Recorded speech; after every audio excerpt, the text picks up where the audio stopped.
மறந்திருக்கு தெரியுமா? அதை தினம் அணிந்தால் புகழ் இருக்கு புரியுமா? அதை தினம் அணிந்தால் புகழ் இருக்கு புரியுமா?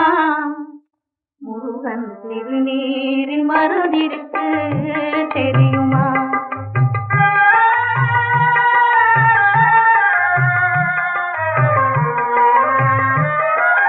அருள்மணக்கும் ஐயனின் திருமருந்து, அருள்மணக்கும் ஐயனின் திருமருந்து, நல்ல அறிவு கண்ணை திறந்து வைக்கும் அருள்மருந்து.